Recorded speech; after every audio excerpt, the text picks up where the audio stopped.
Okay, everybody, I don't usually do this often, but I want to take a minute to see if I can help add some value to your life. This is a financial concept that's used quite often, actually. This is something that the Rockefellers used back in the day. They actually still use it, the John Rockefeller's descendants. Disney used it to get his amusement park in Anaheim going. Henry Ford used it. John McCain used it to run his campaign when he went to fund his campaign, rather. Lots of people use this. It's just not very well known. So what I'm going to do is I'm going to go over this concept, and again, I hope it can add some value to you. So first off, I'm going to show you the way we do things normally. No new information here. We get paid. We have a job. This is us. We get paid. We have a job. We get paid by that job.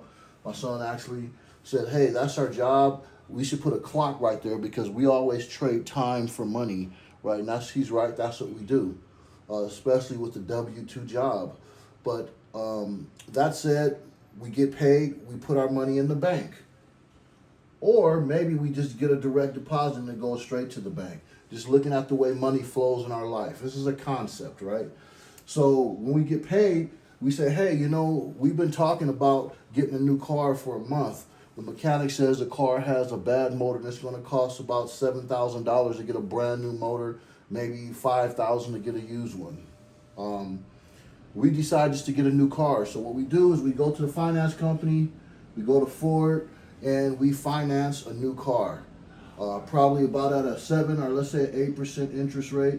Depends on, I guess, your credit, things like that. So you get that new car, you pay for it for 3 years, so forth and so on. Like I say, no new information here. We know how that goes. Now let's look at the way the concept would work to do the same thing. And there's some beautiful things that happens right here. Really beautiful things. This is a marvelous tool to use and to have at your disposal. Okay?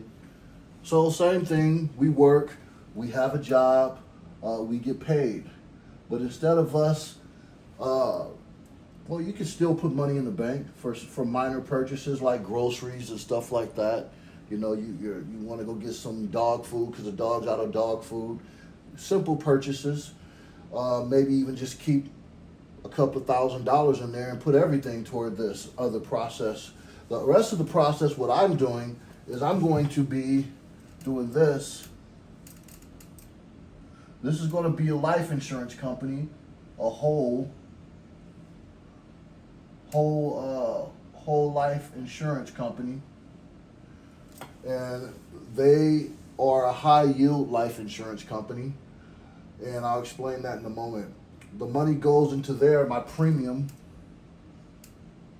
I'm just going to write it the opposite way. My premium will go into the life insurance company and pay for my $100,000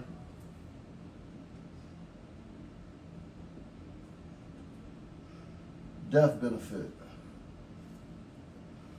So now I have a $100,000 death benefit with this whole life insurance company. Well, guess what?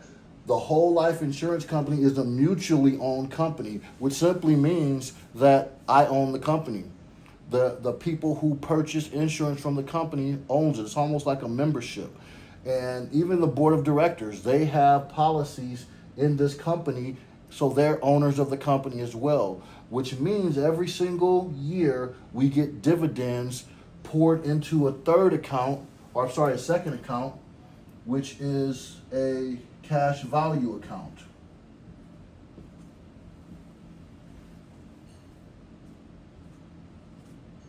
Forgot the U. So that money comes in, goes in multiple places. Some of it goes to pay the staff. Some of it goes to, if I have it set up this way, to increase that death benefit so my death benefit can grow. I don't have mines like that, don't want mines like that. Some of it will go to cash value. Now you have thousands and thousands of members who are doing this, and they're putting in premiums, paying for their life insurance policy, and this is what the results are. Money goes to their cash value account. Now, you get money in there a couple of other ways as well. The life insurance company doesn't just sit around and twiddle their thumbs and wait for people to pay their premiums. What they do is they loan some of the capital that they get, they loan it out to where? Well, I shouldn't say to they get, that we get, because we're part owners, right? So look at this. They loan some of that money out to big conglomerates, to small conglomerates, to policy holders. They loan that money out if you need it. For us, we would get a special rate, but for the general public, for instance, like a conglomerate that builds apartment buildings, what they do is they loan them that money. Let's say they loan them $2 million. That $2 million has to get repaid. Every time a payment comes in, that money gets in a bucket and it comes around, and guess where it goes to? You got it. It goes to your cash value account. A portion of it, after it's split, it goes to your cash value account. Now, there's another way that you get paid into that cash value account also. And this is what it is. When you say, hey, we didn't get that car because we got that life insurance instead 6 months ago, 3 weeks ago, whatever it takes for you to build up the cash value account, that's going to be based on your initial, whatever you put in, right? We have ways of getting that done and figuring that out. But here's the thing. You go buy a car now, but you get the loan from your insurance company. You pull $30,000, $40,000, let's say $40,000 you pull out. And remember, they're going to charge you an 8% interest rate with Ford. That's what they were going to charge you. Now you're getting a 5% interest rate with your insurance company. Full disclosure, for some of you agents that's going to jump in here and say things in the comments, it could be 5.3, it could be 5.7, it all depends. The company I'm dealing with right now, we're about at 5%. So you're gonna come up here, you get a 5% interest rate to purchase that car. They're gonna give you the money up front in cash. You're gonna go buy the car and you're gonna pay them back with a 5% interest rate. Psych, you're not gonna pay 5% back.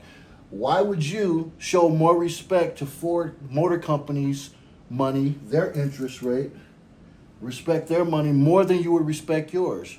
Let it not be. What we're going to do is we're going to pay ourselves back at 8%. We're going to spend the money anyway, right? So we're going to pay ourselves back at an 8%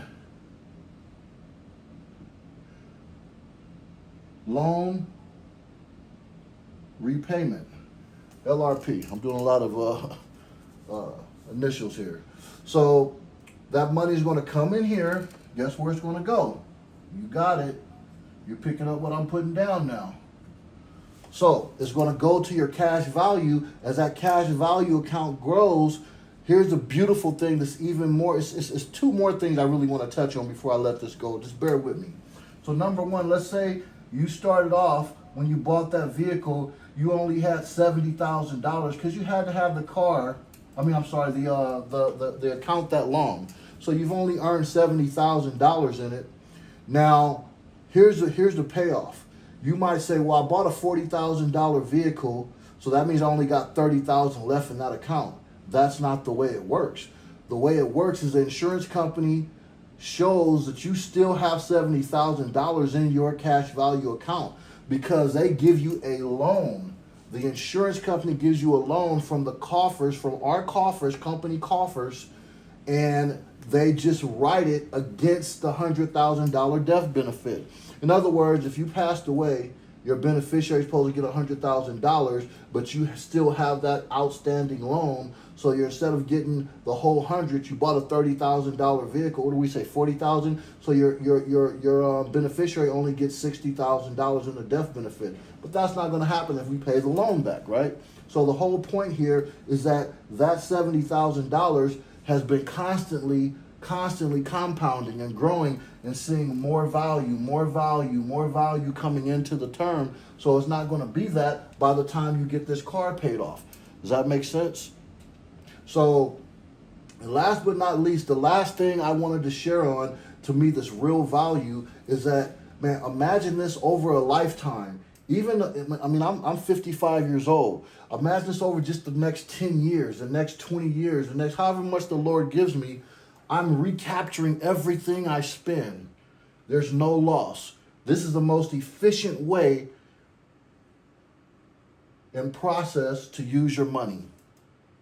So again, I just wanted to go over this information with you. If you got any more questions, most of you know how to get a hold of me. If not, you can reach me at 903-402-3824. All right, have a great day.